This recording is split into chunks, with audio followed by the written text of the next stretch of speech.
मध्य प्रदेश में दूसरे चरण के नगरीय निकाय चुनाव की मतगणना लगभग पूर्णता की ओर है और 11 में से 5 नगर निगम पर कांग्रेस को सफलता मिली है, 10 पर भारतीय जनता पार्टी को और 1 पर आम आदमी पार्टी को। दूसरे चरण की मतगणना के बाद 2-3 मुद्दे ऐसे हैं जिन पर चर्चा बहुत ज़रूरी है।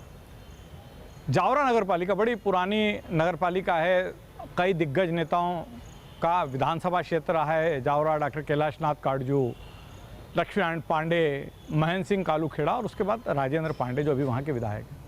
आज जो जावरा का नतीजा है लेकिन वो बहुत ही चौंकाने वाला है और यहाँ पर भारतीय जनता पार्टी को हार का सामना करना पड़ा और ऐसा कह रहे हैं कि यहाँ पर अब बोर्ड कांग्रेस का बनेगा, यानी नया नगर पालिका का अध्यक्ष जो है वो कांग्रेस का रहेगा।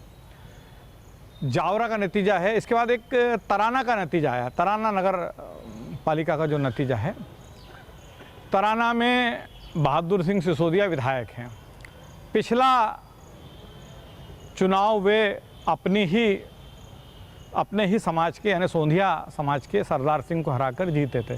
तब ऐसा लोगों ने कहा था कि एक ही जाति के दोनों उम्मीदवार होने के कारण दोनों के बीच में साठगांठ हो गई और सामाजिक स्तर पर जो गठबंधन हुआ उसका फ़ायदा मिल गया और सरदार सिंह को कुछ अलग तरीके से फ़ायदा मिल गया।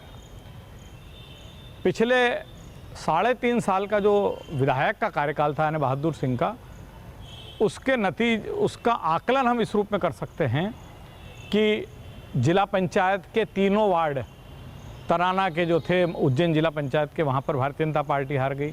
जनपद पंचायत में भारतीय जनता पार्टी यहाँ हार गई और अब नगर पालिका का चुनाव भी यहाँ पर हार गई। तो ये दोनों उदाहरण देने का मेरा आशय ये था, दोनों उदाहरण अपने दर्शकों तक पहुँचाने का मेरा आशय ये था कि जहाँ भी विधायकों की अकर्मण्यता रही है, जहाँ विधायकों ने जनता की अपेक्षा के अनुरूप काम नहीं किया है और इन चुनाव में अपनी दादागिरी दिखाई, दादागिरी मतलब विधायक थे, पार्टी ने उन्हें तवज्जो दी, इन लोगों ने वाजिब हकदारों का हक मारा और ऐसे लोगों को टिकट दिलवा दिया जो राजनीति में पट्टेवाद की परंपरा के पोषक माने जाते थे। उसके नतीजे साफ दिख रहे हैं कि जावरा में और तराना में भारतीय जनता पार्टी को हारना पड़ रहा है। देवास की बात मैंने कुछ ही देर पहले आपसे की थी कि देवास में इस बार कुछ संभावनाएं बन रही थी और ऐसा लग रहा था कि कांग्रेस यहाँ व्यवस्थित चुनाव लड़ लेगी, लेकिन वहाँ कांग्रेस के नेताओं के बीच जिस तरह का विरोधाभास खड़ा हुआ और एक दूसरे को जो निपटाने की कांग्रेस की परंपरा है, उसके चलते जो निर्णय इन वक्त पर लिए गए, टिकट जिसको दिया जाना था उसी ने देकर दूसरे उम्मीदवार को टिकट दिया गया। नेताओं ने दूसरे अपने विरोधी को निपटाने के लिए जिस उम्मीदवार के टिकट की पैरवी की थी और पार्टी ने जिसे टिकट दे दिया था उसकी चुनाव में मदद करने की बजाय वे सब दूर हो गए। ऐसा लगा कि टिकट मिल गया यानी अब चुनाव जीत ही जाएंगे। उसका हश्र ये है कि देवास में आज जिन 5 नगर निगमों के नतीजे आए, देवास में कांग्रेस को सबसे ज़्यादा मतों से हारना पड़ा। दिग्विजय सिंह की देवास के टिकट में बड़ी गहरी रुचि थी। डॉक्टर गोविंद सिंह की भी दखल वहाँ इसलिए हो गई थी कि दिग्विजय सिंह की जिस नाम पर रुचि थी उस पर डॉक्टर गोविंद सिंह ने भी स्वीकृति की मोहर लगा दी थी। सज्जन वर्मा इस फैसले से खुश नहीं थे, उन्होंने भी लगभग अनमने ढंग से काम किया। सज्जन वर्मा की टीम भी जिस तरह से हर चुनाव में पूरी ताकत से जुटती है, जुटी नहीं। अंदाज़ा लगाइए आपके शहर कांग्रेस अध्यक्ष मनोज राजानी के वार्ड में कांग्रेस हार गई वहाँ पर। तो मतलब और वहाँ पर जो है हारून शेख जो एक समय में महापौर का चुनाव लड़े थे, वो इस बार पार्षद का चुनाव भी नहीं जीत पाए। रतलाम में नतीजा आ चुका है। रतलाम को लेकर जो समीकरण हमारे सामने आ रहे हैं उससे 2-3 चीज़ें स्पष्ट है कि रतलाम में कांग्रेस को लगा था कि एक समय में जो जाट परिवार हिम्मत कोठारी का बिल्कुल खासम खास होता था, उससे यदि हमने किसी को टिकट दिया तो हम भारतीय जनता पार्टी की जो चुनावी दावपेच है उसका फ़ायदा हम उठा लेंगे। कैसे मैनेजमेंट ये लोग भारतीय जनता पार्टी का करते थे, इनके कांग्रेस में आने के बाद उसका फ़ायदा हमें मिल पाएगा। युवा को हम लाए हैं जिसके साथ यूथ की बड़ी टीम है, उसका फ़ायदा हमें मिल पाएगा। लेकिन ये सब आकलन धरे रह गए। वहाँ के लोगों ने भारतीय जनता पार्टी के उम्मीदवार को ही अपना समर्थन दिया। अच्छा, रतलाम में भी आप देखिए, चूँकि अशोक पोरवाल पहले दावेदार थे भारतीय जनता पार्टी के टिकट के और भारतीय जनता पार्टी पहले चरण में जिन 5 नामों को फाइनल कर रही थी उसमें एक नाम अशोक पोरवाल का भी था। 4 नाम तो फाइनल हो गए लेकिन अशोक पोरवाल का नाम रुक गया, होल्ड पे डाल दिया गया और जब फाइनल सूची आई, दूसरी सूची आई तो उसमें अशोक पोरवाल का नाम गायब था। अशोक पोरवाल संघ की पसंद थे, भाजपा का एक बड़ा वर्ग उन्हें चाह रहा था, हालांकि हिम्मत कोठारी उन्हें पसंद नहीं कर रहे थे। कैलाश विजयवर्गीय जैसे कद्दावर नेता का समर्थन अशोक पोरवाल को था, लेकिन चली वहाँ पर चेतन कश्यप की, उन्होंने अपने चहेते प्रहलाद पटेल को टिकट दिलाया और जो नतीजा आया है उससे स्पष्ट है कि चेतन कश्यप का फैसला सही था प्रहलाद पटेल को मैदान में लाने का। मैं इस चुनाव के दौर में रतलाम 2 बार गया, वहाँ लोग मुझसे कहते थे कि यहाँ पर चुनाव भाजपा बनाम चेतन कश्यप हो गया, जिसका सीधा फ़ायदा मयंक को मिल रहा है। लेकिन जो नतीजा आया वो स्पष्ट कर रहा है कि कहीं भी किसी को फ़ायदा नहीं मिला है। फ़ायदा मिला है तो भारतीय जनता पार्टी को। रतलाम में भारतीय जनता पार्टी का एक कमिटेड, जिस तरह से इंदौर में कमिटेड वोट बैंक है, उसी तरह से रतलाम में भी भारतीय जनता पार्टी का एक कमिटेड वोट बैंक है, जिसका फ़ायदा हमेशा मिलता है। सालों से मैं देखता आया हूँ कि रतलाम में कभी 1-2 चुनाव छोड़ दें, शायद मेरे को लगता है कि एक बार शिव कुमार झालानी चुनाव जीते थे और एक बार 2008 में जो है वो टिकट मिला था पारस सकलेचा को, जब वो निर्दलीय उम्मीदवार की हैसियत से चुनाव जीत गए थे, हिम्मत कोठारी को चुनाव हरा गया। उसके बाद कभी भी, उसके पहले या बाद में कभी भी रतलाम की जो शहरी सीट है उस पर कांग्रेस को मौका नहीं मिला। और आज जो नतीजे आए हैं और जो परिदृश्य रतलाम का आगे सामने रहा, विक्रांत भूरिया और कांतिलाल भूरिया की प्रतिष्ठा दांव पे लगी थी, कांग्रेस के और भी कई नेता वहाँ पर लगे हुए थे और जो है अलग अलग क्षेत्रों से वहाँ प्रभारी बनाए गए थे कई, लेकिन कांग्रेस को वहाँ कोई मतलब जैसा प्रतिसाद मिलना था वैसा नहीं मिला। और अंततः रतलाम नगर निगम पर भारतीय जनता पार्टी का ही जो है वो अमिताभ मंडलोई को वहाँ पर्यवेक्षक बनाया था कांग्रेस ने, वो पूरे समय वहीं थे। कई बड़े नेताओं की नज़र थी। कमलनाथ खुद वहाँ पे चुनाव प्रचार के अंतिम दिन गए और उन्होंने जो है शहर के वहाँ के बुद्धिजीवियों से बात की थी। एक बड़ा रोड शो हुआ था और जो रोड शो था उसको देखने के बाद कई लोग अपना आकलन बदल रहे थे। भारतीय जनता पार्टी के भी कई लोग कह रहे थे कि यहाँ पर संभवतः मयंक जाट चुनाव जीत जाए, लेकिन रतलाम पर भारतीय जनता पार्टी का कब्जा बरकरार रहा है। वहाँ पर जो नतीजा आया है उससे ऐसा लग रहा है कि यहाँ कांग्रेस को अपने पांव नए सिरे से जमाना पड़ेंगे। बहुत मुश्किल है वहाँ पर जो है भारतीय कांग्रेस के लिए वहाँ पर वापसी करना, या जो एक ज़माना था रतलाम का जब डॉक्टर देवी सिंह वहाँ से एमएलए रहे, शिव कुमार झालानी रहे, रतलाम ग्रामीण क्षेत्र सीट पर मोतीलाल दवे 4 बार एमएलए रहे, लेकिन रतलाम में भी कांग्रेस को एक बड़ा सेटबैक मिला।